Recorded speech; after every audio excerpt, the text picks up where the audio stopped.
Okay, real talk. That gorgeous Phoenix house with the too good to be true price tag. Yes, there's probably a reason it's been sitting on the market for 89 days. Look, I'm not here to scare you away from buying in Phoenix, but there are definitely some homes here that will have you asking, why didn't anybody tell me this 6 months after you move in? In this video, I'm breaking down 5 types of Phoenix homes that look amazing on Zillow, but can absolutely wreck your bank account. Plus, stick around because I've got a game-changing bonus tip that most people moving here have no clue about, but it will save your sanity during our brutal summer months. All right, this first one sounds like something out of a movie, but I'm dead serious. Some homes in Phoenix are literally sitting on ground that's sinking or cracking apart. Sounds dramatic, right? But here's the deal. For decades, we've pumped groundwater out of the aquifers under the valley to support our growth. That constant pumping has caused the ground in some areas drop by several feet over time. Some areas in the West Valley like Glendale, Peoria, Surprise, and Buckeye. Then you've got earth fissures, basically giant cracks in the ground. The Arizona Geological Survey has mapped them in parts of Queen Creek, Chandler Heights, Apache Junction, and Santan Valley. Picture this, you buy this beautiful new build. Everything's perfect. Fast forward 2 years and suddenly your doors won't close, foundation's cracking, and that nice block wall in your backyard is looking a little crooked. That's not just cosmetic, that's structural risk. Here's my tip. Before you even think about putting in an offer, hop on the Arizona Department of Water Resource website. Check their land subsidence map and pull up the AZGS Earth Fissure Viewer. Both are free. And by the way, if the home is anywhere near a marked zone, don't just rely on general home inspections. Hire a structural or geotechnical engineer. It might cost a few $100, but trust me, it's way cheaper than dealing with a house that's literally falling apart. Hi, my name is Christy Hutchison. I'm part of a local real estate team here in Phoenix, Arizona. We help people from all over the country move to Phoenix, taking the guesswork out of everything from finding the right neighborhood to navigating the home buying process, so your move feels smooth, informed, and stress-free. So don't hesitate to reach out. If you plan to relocate in 3,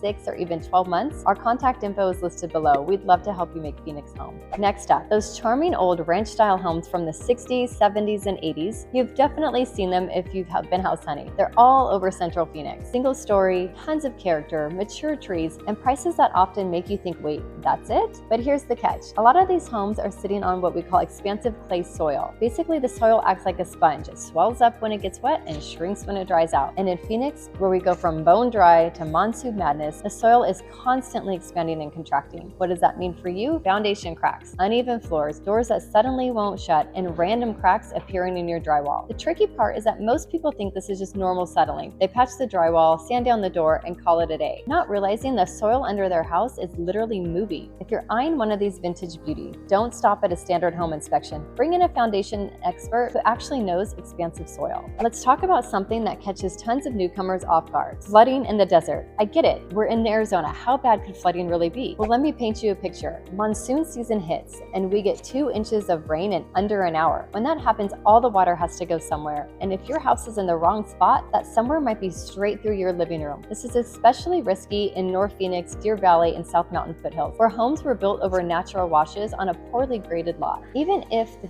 FEMA doesn't call it a flood zone, you still could be in what's called a sheeting flooding area. Maricopa tracks these separately, and guess what? Your insurance might not cover it if you don't have flood coverage. Before you fall in love with the house, check 2 things: FEMA flood map for the federal zones and Maricopa flood map for the local stuff. If the house shows up on either of those, either budget for flood insurance or maybe keep looking. All right, this one's huge, especially if you're looking at family homes. You've probably seen hundreds of these 2-story stucco homes from the 90s and 2000s, especially in Gilbert, Avondale, and Peoria. They look great, have tons of space, are decently priced, and are perfect for families. But here's the problem. Most of them were built with just 1 AC, barely any insulation in the attic, and a bunch of west-facing windows that basically turn your house into an oven. What happens when it hits 115 degrees outside? Let's be honest, half the summer, your upstairs bedroom can be 5 to 10 degrees hotter than the downstairs, and wanting that 1 AC at full blast all day, your electric bill is going to hurt. Here's what you want to see: zoned HVAC systems or dual AC units, decent attic insulation, at least R38, radiant barriers or reflective attic systems, low E dual pane windows, especially on west-facing walls. If the house doesn't have that stuff, you'll either have to invest in upgrades or live downstairs all summer. This is something people really underestimate: the noise. So Phoenix is a major metro, which means they have Sky Harbor Airport and Loop Luke Air Force Base. Sky Harbor's path goes right over South Phoenix and Tempe. Luke Air Force Base affects Glendale and the West Valley. If you're moving here from somewhere quieter, this might shock you. We're not talking about the occasional plane. This is constant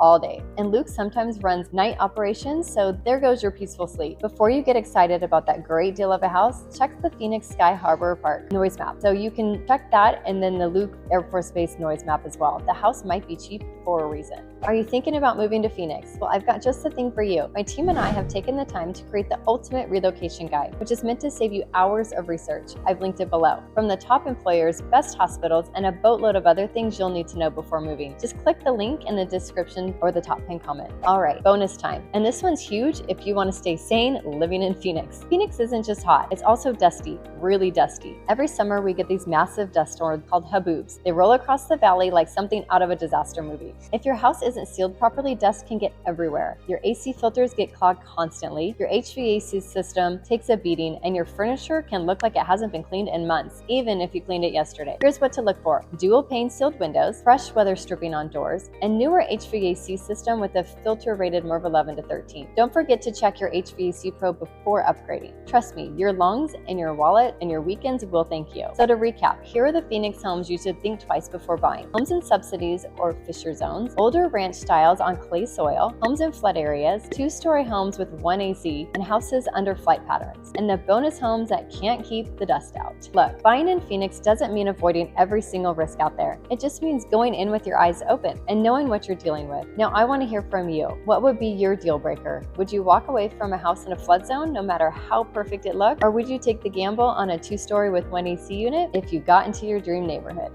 Drop a comment below. If this helped you out, please tap the like button. It really helps more people find this information. And speaking of Phoenix homes, if you've ever wondered where the ultra wealthy actually live, you won't want to miss my next video. Where do Phoenix ultra wealthy live? From Paradise Valley, I'll take you inside the neighborhoods that attract the richest people in all these neighborhoods. Click it right here. I'll see you on that one.